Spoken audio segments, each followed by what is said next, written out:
di mana kita berharap dari daerah yang selama ini kita memiliki resort, walaupun memang tantangannya sangat besar karena ini rawa oliver ya bukan rawa gambut, jadi rawa yang sudah bisa dijadikan lahan-lahan pertanian. Dan memang targetnya yang ada itu kita berharap di sekitar 62.000 hektar. Iya, di dua kabupaten ini di Kalimantan Tengah, yaitu Pulang Pisau dan Kabupaten Kapuas. Dan dari 62.000 itu 47.000 sudah bisa berjalan existing, ya. Artinya kita tinggal tingkatkan produktivitasnya. Dari kemarin di bawah katakanlah di sekitar 2-3 ton aja per hektar, sekarang udah bisa di atas 3-4 ton bahkan lebih. Nah itu. Tetapi dari 22.000 yang tersisa, kita berharap ini tahun kita udah bisa masuk sampai 12.000 lagi. Dan tentu saja jangan melihat bahwa di lahan yang ada ini sama dengan lahan yang di Jawa yang pematangannya sudah sangat lama gitu ya, atau lahan yang ada di Sulawesi atau lahan di Sumatera sana. Dan perubahan-perubahan cuaca menjadi bagian-bagian dari tantangan yang ada.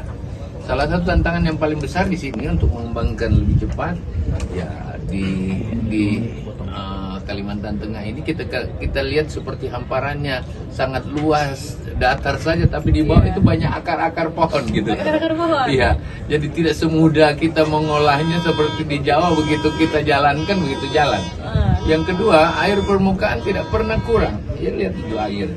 Ya, oleh karena itu mulai dari olah, tanam sampai panam kita tidak pernah sepi dengan air di sini. Nah ini membutuhkan pendekatan-pendekatan khusus.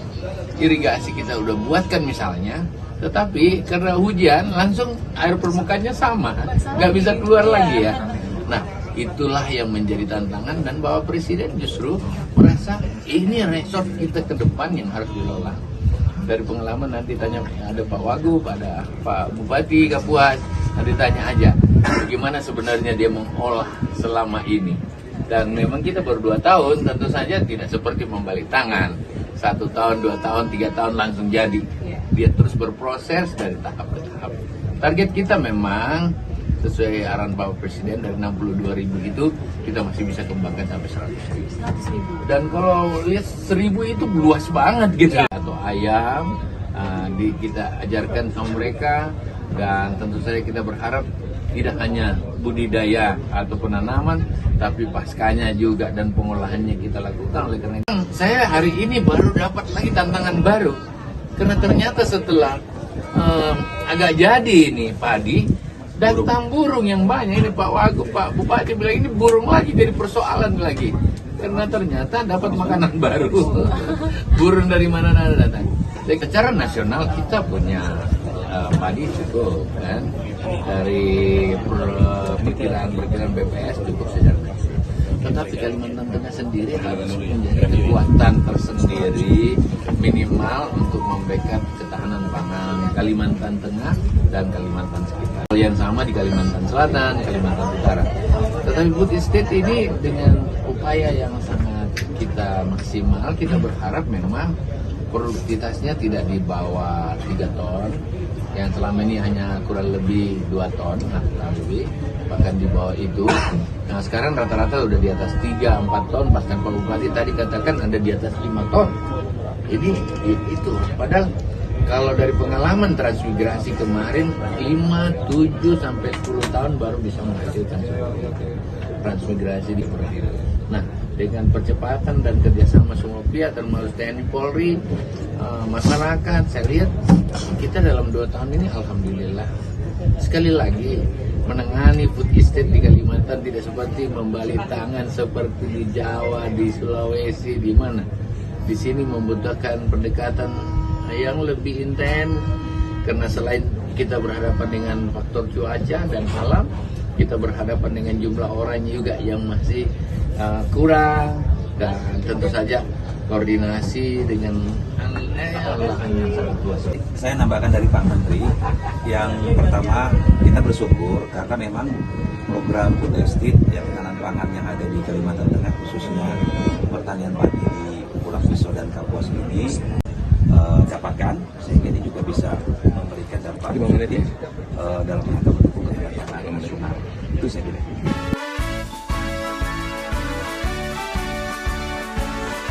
Ini bagaimana Pak Abang melihat food estate di wilayah Bapak ini? Baik, pertama yang perlu kita ketahui ya, kawasan food estate ini terdiri dari blok A, B, C, dan D. Nah di B, C, D itu sudah berhasil. Saya katakan sudah berhasil karena memang dari dulu diolah. Hasilnya rata-rata 9 sampai 12 ton dan 2 kali tanam satu tahun. Kemudian kita berbicara yang di tata sekarang ini di blok A, kawasan yang memang sulit ini di blok A. Tapi kita optimis. Kenapa? Dulu ini kan masyarakat kalau tanam paling-paling 1,75 ton per hektar dan 1 kali 1 tahun, itu pun kalau panen, karena dulu datang banjir habis. Nah sekarang kan nggak ada lagi banjir, itu nomor 1. Kemudian yang kedua, kemarin tanam perdana, artinya pertama kali tanam di lahan itu yang kedua, itu seluas 20 hektar. Kita panen setelah diubin, WBS, timbang, itu luar biasa, 5,6 ton per hektar. Ini kan baru lahan. Di lahan di blok D, yang saya katakan tadi 9 sampai 12 ton per hektar, 2 kali tanam, bahkan 3 kali tanam, itu baru peringkatannya sampai 9-12 ton itu 10 tahun menunggu. Diolah, baru dia bisa mencapai 9 ton dan 2 kali tanam. Nah, di sini saya optimis. Belum 5 tahun, ya, saya kira bisa mencapai nanti ya 9 ton per hektar. Saya yakin, makanya kita harus Pak Menteri tadi pantang menyerah. Kita dengan persamaan pasti. Oke, Menteri, ini bagaimana Pak Anda melihat perkembangan food estate di kawasan Kecamatan Tegarup ini Pak? Kita harus melihat bahwa kepentingan nasional itu tidak hanya di Jawa dan di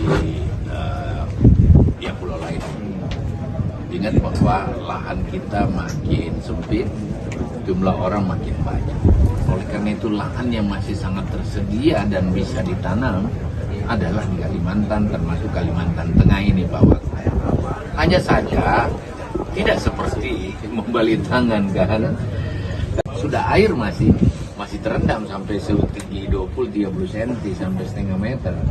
Dan itu ya teknik apapun agak sulit untuk bisa kita tanam kan. Oleh karena itu irigasinya harus dibuat dulu. Irigasi kan membutuhkan waktu untuk dibuat. Sesudah itu dipompa keluar. Tetapi kalau begitu datang cuaca lain di sini, begitu hujan kena hamparan terbuka, langsung terendam lagi kembali kan. Nah ini tentu saja kita tidak boleh bosan untuk berhadapan dengan tantangan ini. Menurut pengalamannya Pak Bupati dan Pak Gubernur Wagub, itu bahkan 5, 7 tahun, 9 tahun, 10 tahun baru biasa satu lahan itu bisa berhasil. Ya contohnya kalau transmigrasi yang lalu di Makassar juga seperti itu. Ya, oleh karena itu ini baru 2 tahun Pak Bupati sudah bilang melihat. Cuma tantangan kedua adalah bukan hanya cuaca, tetapi tantangan kedua kita kekurangan orang di sini. Sementara padi ini harus diurusin kan, jagung itu harus ada orangnya. Nah ini tentu saja secara perlahan kalau sudah mulai menarik, Pak Bupati dan Pak Gubernur akan memindahkan sedikit-sedikit orang ini ke lahan-lahan food estate yang kita rencanakan yang kurang lebih 62.000 hektar. Jadi jangan bayangkan food estate itu 1 juta lahan gambut yang dulu, bukan. Yang kita tetapkan cuma 62.000 hektar.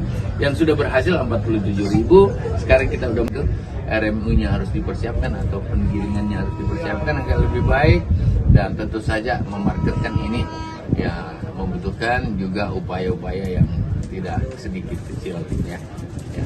Dan untuk dari tantangan tadi Pak ya, yang dari lahan yang susah, sulit seperti itu. Dan solusinya apa Pak? Sudah disiapkan? Jangan lupa bahwa di Kalimantan ini tidak sebanyak orang yang ada di Sulawesi dan di Jawa, di Sumatera. Di sini juga Pak Bupati harus cari orang, Pak Gubernur harus pindah-pindahkan orang itu. Sehingga ya 1 hektar kita berharap minimal diisi oleh minimal 2 sampai 405 orang kan gitu ya. Sehingga ada yang jagain, ada yang memaintain dan lain sebagainya. Dan saya kira ini menjadi bagian-bagian. Selain itu di sini masih membutuhkan percepatan di awalnya, antara lain dengan mekanisasi. Nah, tentu saja dengan mekanisasi itu banyak lagi masalah. Tantangan ketiga alam. Begitu hujan sedikit langsung naik ke permukaan airnya. Ini bersoal. Dan kadang-kadang kita bertanam, ya ada air di bawahnya. Panen ada air di bawahnya.